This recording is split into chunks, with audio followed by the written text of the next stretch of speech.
Hello, welcome back to the Untitled SEO podcast. I'm your host, Andrew Laws of YesEO. I need a better job title. I think I've been standing up in networking events and introducing myself as senior owner of white hair and things like that. We are on season 3 of this podcast now, and we're sticking with our LAN, our live action networking. People in SEO and the creative industries, I think we need to be better at speaking to each other. So to that end, I have an honoured guest today. Guest, would you like to introduce yourself? Hi, hi Andrew. Thanks for having me. I'm Kelly from KD Web, and yes, I'm in websites and SEO. Hooray! It's a good thing to be in. I think it's fun. I think And I'm also getting the white hair as well, so I'm catching up. you've got some way to go to catch up. Mine, I still think mine's grey because when I was a dumb young punk, I used to dye it, bleach it, and all sorts. I could never afford the proper stuff, so I used to use peroxide mouthwash. Maybe it's killed some I, sort of cells there. I think it did some damage. Now, you don't hear other SEO podcasts talking about things like that, so we are a little different here. So, Kelly, we have met before, but not at great length. So, it'd be a good opportunity to say hello properly and to find out a bit more about you and how you do SEO. It's terrible use of English on my part. I do apologise. Yeah, So, what do we do? That's a little bit sort of French. How do we make SEO? Yeah. how do we do an SEO? When somebody rings you up and says, "We've got a new website. Can you do an SEO?" And you're like, Do "Oh, of SEO. course we can." So, what got you into SEO? Because I'm yet to meet anyone who really aimed at it. I think a lot of it's fair to say fell into it. So how did you find yourself in this weird world we occupy? I suppose it was falling into it, yeah, in many ways. I still am a website designer. I don't know what to call myself anymore. Is it an agency? My company still designs websites. So, just over the years, I have been doing the job since I was 17, opened my Mm. business at 19, and have been freelancing as a website designer for all that time. And I just kind of started thinking to myself, why do some websites rank really, really well and others don't? Obviously, it's curiosity, isn't it? Mm. And I think you and I both are lifelong learners. So it's one of those things you start investigating and you think, right, okay, technically this could be better here. And then the content could be better here. And oh, this is the way to do it. And then you practice and you learn and you have some success. And that is basically how I fell into it. Yeah. 19 is an incredibly young age to kind of get into web design. I think when I was 19, I think technically websites did exist somewhere, Just but just but it, coming around, but yeah. it was the early 90s when I was that age. So there was websites. There weren't websites. There were loads of things that a lot of people probably have forgotten about now. There were bulletin boards that you dialed into using a telephone, and I never did because I grew up in one of those houses where we had a tin next to the telephone, and if you wanted to use the telephone, you had to put money in it, and we had a computer that wasn't capable of it. So I've gone off on like some weird kind of like memory lane It's here. those memories though, isn't it? Yeah, of really old school computers. But I like how you came to thinking about SEO. So you're building websites, but you think, well, who's going to look at them? How are people going to find them? And I think that I do speak to people fairly often who come to SEO because they realise that there'll be a creative or a developer, although developers can be creative, of course. They are a developer, and they sort of go, well, no one's going to see what I'm doing unless there's an extra magical ingredient here. Yeah, completely that. Yeah. So, how did you Um, start to learn about it? How did you go out and figure it out?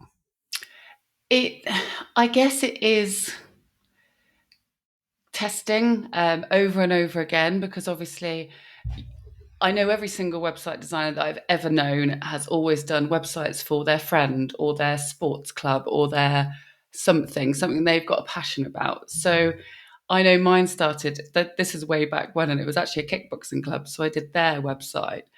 And I was wondering why their website didn't do as well as a certain other website. And actually, this had to do with backlinks and things like that at the time, because the other website had been online for such a long time.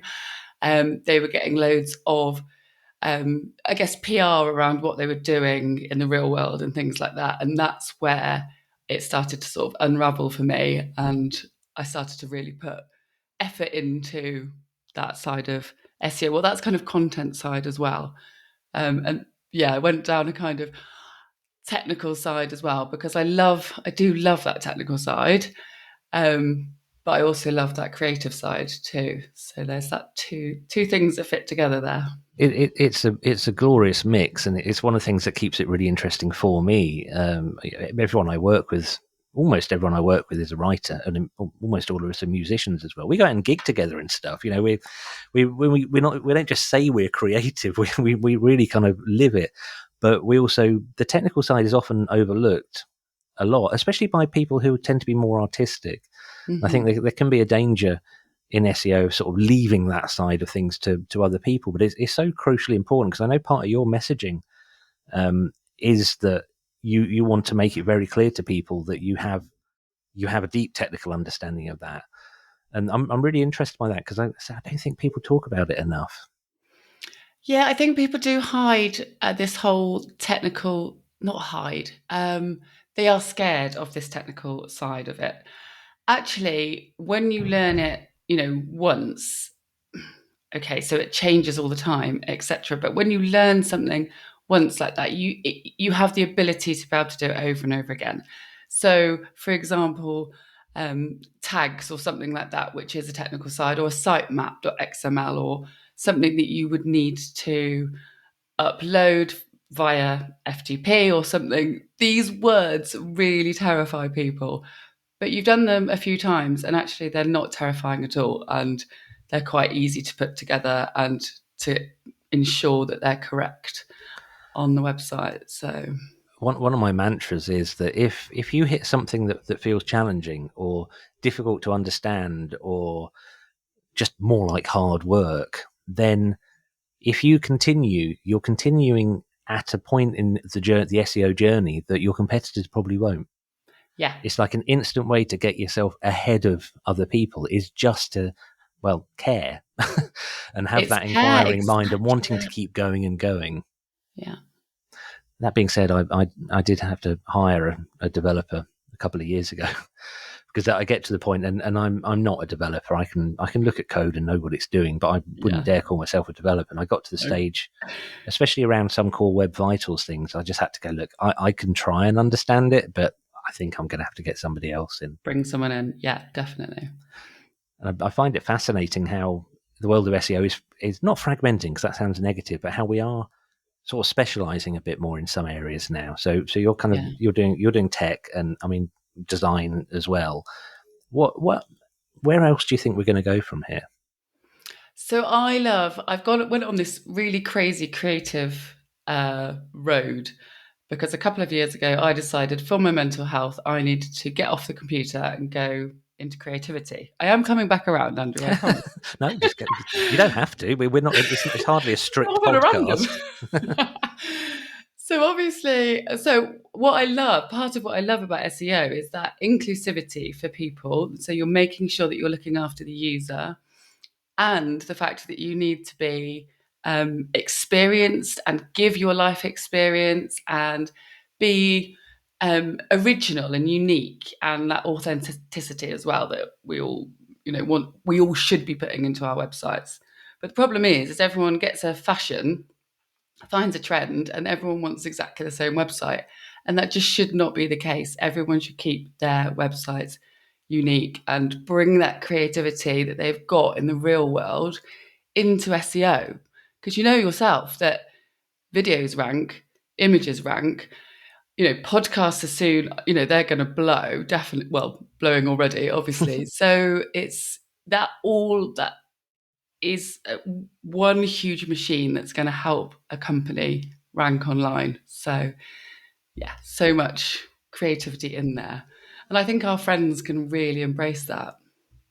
Yeah, absolutely. And for me, it's about being present, or helping clients being present in their niche. I really try not to use words like that, but it's just saying that the more of you bring out, then the more there is for people to like. Yeah. A lot of the time, I've not worked with any clients who I've had to sort of go, well, dial it back. People just aren't going to like that. It's always fine. And Someone that's overconfident and going crazy. Yeah, never seen that. actually, I've got one client. I shouldn't say that on the podcast. I've got one, and I've learned just to let him go with it because I'm always wrong. I would say, like, That's you fab. you might want to dampen it down. Now I'm just like, just go. Let's see what happens. Like, oh, No. that's on fire, is it? Okay. Do you know what? We'll just see what happens. And Love it. it's really good fun actually. I like challenges like that. What a great word, though. Fun. SEO can actually be fun, and Oh I yeah. think that's where that people don't understand. Yeah, that side of SEO, and it can, and that's what I loved when I first met you. I saw you in the networking group, and I just wanted to make a connection with you because I saw that you were fun, and that part side of SEO with your knowledge as well, tech knowledge, just is an incredible, yeah, we, combination. we ought to mention that networking group. It's the Creative Collective, which is the best networking group in the world. And I say that gleefully, even though I'm part of launching another networking group in Ipswich, which is part of 4N at the moment. But Creative Collective is still the best. It's still better. It's really good, isn't it? And the guys just so friendly, supportive, and again, nuts, creative. Like that is the way the world should be. We should all be a little bit mad. Yeah. So with your testing, so going back to your kind of your journey into SEO, and you're saying that you're building websites and then sort of realizing that people weren't going to find them, and what could be done to change that. Have you ever fallen victim to something a lot of us in SEO do, which is to own too many websites of your own, or have you been No, quite disciplined?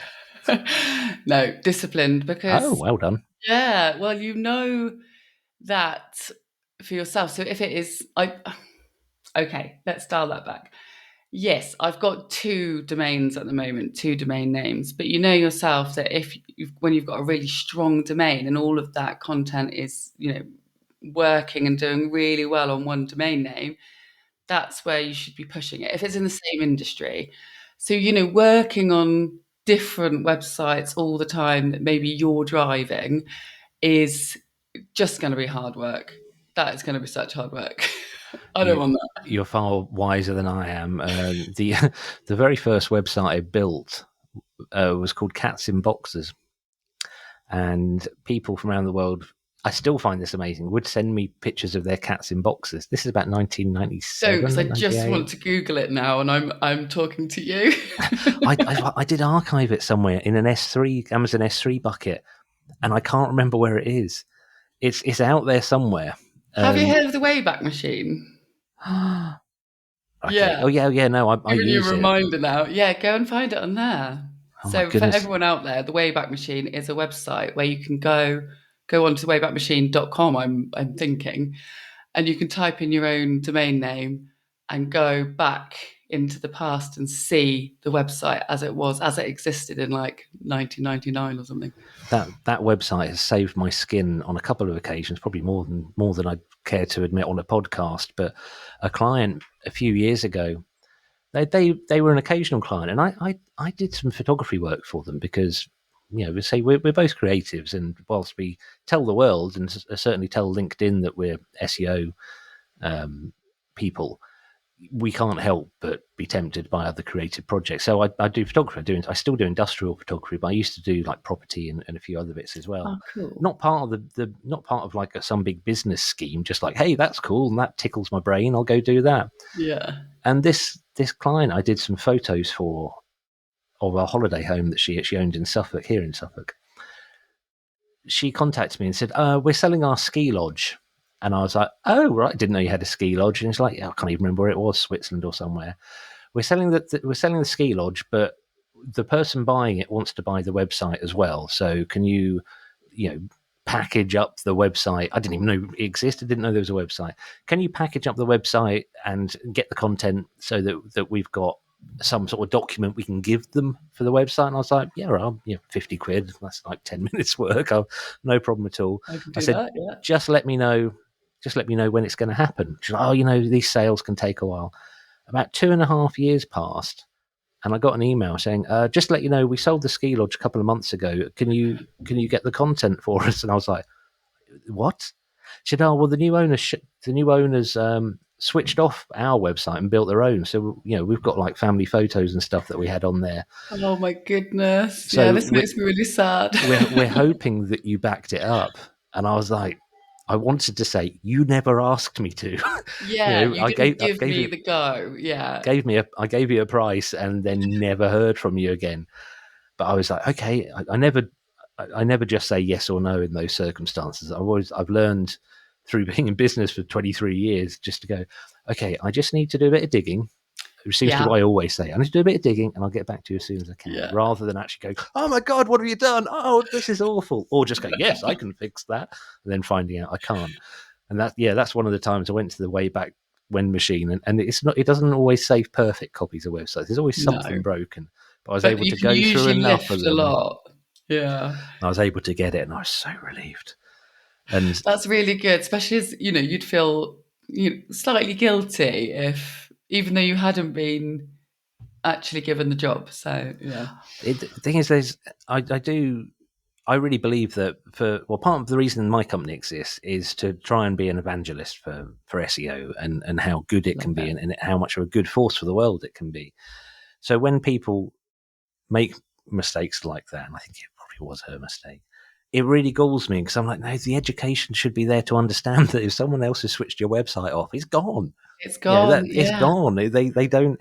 They don't just magically live on in some sort of. They do live on an internet graveyard. That's what the Wayback Machine at I Internet guess, Archive. yeah. That's exactly what And it Google is. now, now they're, hosting and stuff. But really, you'd have to dig around a lot to be able to find those files and things. I think The it's worth explaining to clients what hosting is. And I always say it is like renting an apartment in an apartment block. That's your block. If you knock it down, everything is gone. So, the treat hope it nicely. there's a couple of things which still I'm amazed still happen in our world, and I've got a situation going on with a potential client at the moment where I asked the question, "Where's your domain name registered?" Do you actually own your domain name? Well, we assume we do. And I cannot believe this still happens. I've had to fix that problem so many times So over the many years. times. I've been, Chasing DNS around. Oh my goodness. Yeah. I won't tell the whole story because I've told it on the podcast before, but I once had to go to basically an abandoned office block to look through mail that had been discarded to prove that one of my clients had a rightful claim to their own domain name. And Yeah. when we got it, this is when things had changed, and we went to Nominet and said, "Look, the person who registered has basically disappeared." And that does still happen. It's just happened to one of my current clients. Yeah.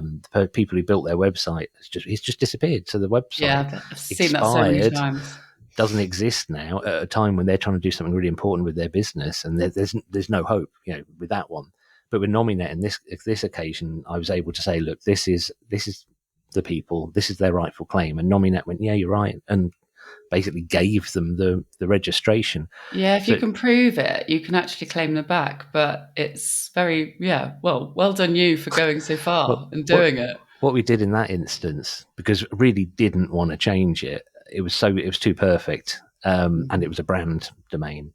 So what we did in that circumstance, we found a law firm who offered a service. Well, they promised to keep your domain name registered for 100 years. And at the time, the longest length, it was a co.uk domain. And at the time, the longest registration length for co.uk was 2 years. Hmm. So they paid quite a lot of money, but there was this cast iron guarantee that, and for 100 years, the domain wouldn't expire It would at be a all. bit sad if they just let it lapse and then they've taken the money already. Like, I don't know how that Imagine worked. all that, and like it still happens. People still let the domains lapse. I try to develop a product with a local IT firm, and I'll probably just do this as a thing. I do it for my clients. I'm going to start working with them, put together a technical record that says, "Look, we've checked all these things. This is when you need to renew. This is where your domain name's registered. This is who your hosting is with." Yeah. Because I think in terms of business continuity, it's just quite a responsible thing to do. I really need to sort of make that a more cast iron thing. Yeah, make it a sort of system. This is where I think website designers get so sort of almost mind blown, because you can feel like you're a designer and you're really good at that digital design and having it all, fit on, I don't know, a couple of monitors, a couple of screens.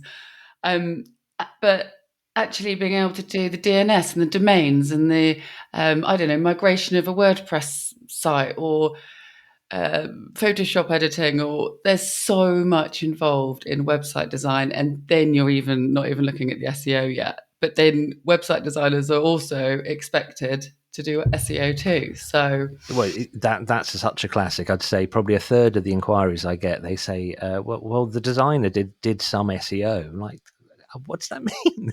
but I'm I always stick never up for unpleasant. Oh designers. no, I do. Yeah, I because say, it's, brilliant. What did they do? And what it yeah, tends to mean is they installed Yoast. I'm like, brilliant. That's great. exactly. That's something that we now don't have to do, and we're still going to check it. But Yeah, you know, yeah, just go check, because it's fine. And obviously, fiddling around, it's like, okay, I'm not going to go in to judge it, but there's not even a keyword that's actually targeted or researched or anything like that here. So yeah, okay, you did a bit of SEO, but let's make it stronger. Yeah, the other skills, the other side of it, I know that in the corporate world and for larger SEO agencies, people will just say no to things like the thing going on at the moment. I don't know if this has affected you much, but the DMARC change with Gmail and Yahoo.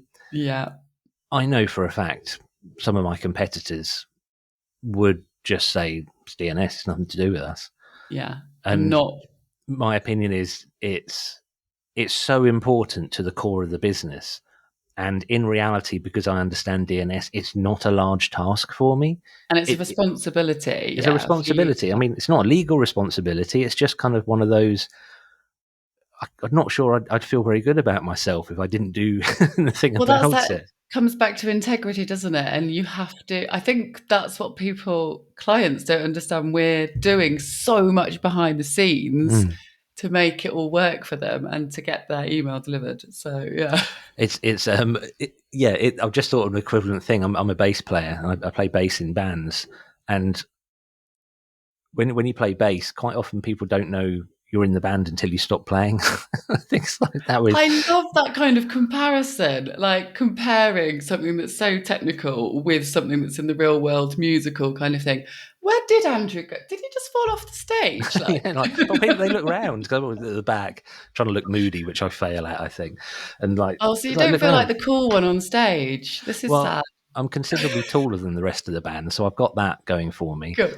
But there's also 7 other people in the band, so there's not really enough space to like stand with me legs, doing the splits and like holding it up. Rocking out. And the bass Brilliant. guitars are quite big, so I'd probably brain the person stood next to me if I tried moving around too much. Where But do you play? What's your stomping ground? um, as you face out the stage, I'm always stage left at Well, the no, I back. meant geographically, as in the I shape. thought, do you know? I thought Sorry. that's an incredibly specific question that I've never been Very asked. specific person, me.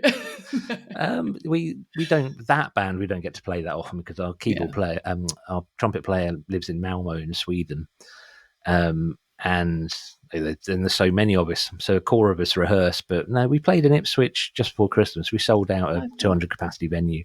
A band called These Are End Times. We've that's amazing. quite proud of it. We've been going for quite a long time, but we're really sort of hamstrung by the fact, well, we're all middle-aged men with children, apart from anything else. Yeah, other things But to do. but local BBC did a documentary about us, about an album we made about 10 years ago as a Christmas special a while ago. People seem to like us. Well, people came, they bought Cool. tickets and come to watch us. So That's so great. Well, this is what I was thinking. I was like, oh, I might pop along. I miss live music. Yeah. it's really kicking off in Ipswich. There's the whole scene and is kind of run by musicians, which is brilliant. So a bunch of my friends put together and created a CIC to promote live music and basically take over some of the local venues.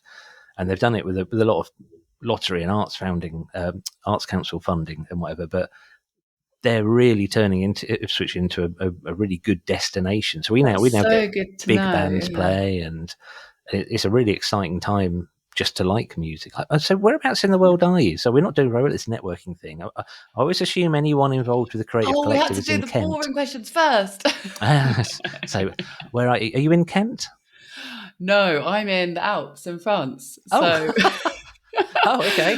we probably spoke about this because it always comes up when we did actually meet that first time. But yeah, this is another great thing with websites and SEO. You can travel. So yeah, I've got members of my team, my loose team, as it were, and I never know where a couple of them are going to be. Two yeah, different people. Don't make it sound like they're a couple because neither of them would appreciate that. I don't think. But I've learned never to ring their mobiles because I ring them, and the last time I tried this was one of them, Lewis. I didn't recognise the ringtone, and I quickly hung up, and I just sent him a message on Slack. Said, "Where are you?" He was like, "Peru." I'm like, "Oh, yeah. okay." Just makes Exactly. no difference at all. No. I remember actually being 30 when I went off traveling, and this is when all the Wi-Fi came into like the cafes, and it was really, really, I guess, common. And I said to some of my clients, "So I'm going off traveling, but I'm still going to be doing websites, so don't worry." And I think about 20% panicked and left me, and then 50% of them came back again, going, "Oh no, it's fine," you know. But it is that people are used to it now, but Don't yeah, make not any at the time. difference. I can remember going before I was a parent, long before I was a parent. I used to we used to go away, and it was so difficult to find Wi-Fi because there was so little of it. I used to have this key ring with a button that you pressed, and you used it to basically find Wi-Fi. So you'd Oh walk around my the gosh, town that's centre cool. to find somewhere with Wi-Fi, and because it was so scarce at the I took a time. network cable with me to Thailand when we went there to make sure that so it was, big long thing because you would be sat on the other end of the internet cafe or something, just so I could plug my own computer in. Yeah. So did you sort of go travelling and never go back, or I That's mean, basically what happened. yeah. It's we call it chasing the snow. So I'm a snowboarder, love my snowboarding, and went every year basically. Started in Canada. A friend told me about this place in France, and I met my husband here, Hmm. my now husband here, and yeah, stayed. Do you know what? This is going off topic slightly, and I'm going to have to use my foot to try and reach something. I love this. It's like dancing. Creativity. It was a snowboarder. I've been skating for years and years and years and years, and it was a Yeah, snowboard instructor that actually taught me how to skate properly. Actually showed me the stance and yeah. how to actually do it. So people on the podcast, I held up and I nearly dropped a skateboard. It wouldn't hurt the skateboard; it hurt the floor or me. Yeah. It wouldn't do any harm to the skateboard. But yeah, it was a snowboard instructor who he did inline skating as well. And we were out in a skate park locally, and he just stopped me and said, I can't watch you whizzing around Do anymore this. without Change your telling you stance. how you ought to actually stand. And he did it. And I mean, I'm talking about, I was in my late 30s. It's not like Yeah. I was young. I was like, oh I've my been God, I've that's been so doing much this for easier. years. Yeah, God, Can it's you so do much tricks on your easier. skateboard? I could do the one where you go really fast, hit a stone, and then go flying off and do a roly poly. That's fantastic. Something of an ace at that. No, I've never been able to ollie and flip the board around and all that No. stuff because when I was learning as a teenager, it was all gravel roads around rural Suffolk, so we we could master. Honestly, cement and hard surfaces terrify me. Snow is much more forgiving. Oh, I don't know because I skate bowls and ramps, so I don't do anything now that's like a jolt for anything. Yeah. So you tend, especially if it's a wooden ramp or a bowl, when you come off, you tend to just slide. You get really good at falling over, but snowboarding, it's the speed, I think. But are there fewer things to bump into? Yeah, obviously depending on what kind of piece you're on, but or if you're in the trees. But yeah, I think it's that catching the edge and then hitting the deck is the most terrifying thing, which everyone hates. And you're Yeah, attached to it with a because you're attached to it. You snowboard. can't jump off. No, See, with a skateboard, it just goes rocketing off, and you look just hoping it's not going to brain anyone. But I don't know. I there's a don't. wit. Yeah, concrete. Oof. It's got to the stage where I pretty much got hurt every time. So I don't skate as much now. The final straw was I had an accident in a bowl in glamorous Peterborough and had to do physio for like 6 months and have to use a Oh. walking stick. You just don't heal as quickly, do you, when you're older? It's really annoying. Yeah. It's annoying that the healing was annoying. It was the cost was was Yeah. annoying, and I massive. My daughter was really young at the time, and massively inconvenienced my wife basically because I couldn't parent properly. Are But you teaching your kids? Is my just next question. my daughter's 12 and she has suddenly shown a great interest in Nice. She's skateboards. realised it's cool. Yeah, I think she just wants to carry it around. I'm not convinced she wants to actually like endanger To herself. be honest, that is just what I do. I go out, I dress up, and carry my snowboard around. Smart. Well, for a 20-minute podcast, we've added an extra Managed to do. 33% or something there. So, really enjoyed talking to you, Kelly. We'll put information so people can find you on LinkedIn and find your website in the show notes. Thank you. We're not one of those podcasts that really says, "Is there a big core message you wish to leave us with?" But is there any final thoughts? Final thoughts. Just maybe enjoy SEO and get creative with it and have a bit of fun with it and don't get scared about the technical bits because that's our job basically. So get involved with your SEO expert. Love it. I'm fully on board with that. Okay, well, I'm going to say goodbye. Would you like to say goodbye? Yeah. Well, no, you say goodbye. No, you can say goodbye. Better voice. I'll say it like really badly so that your goodbye sounds better. Goodbye.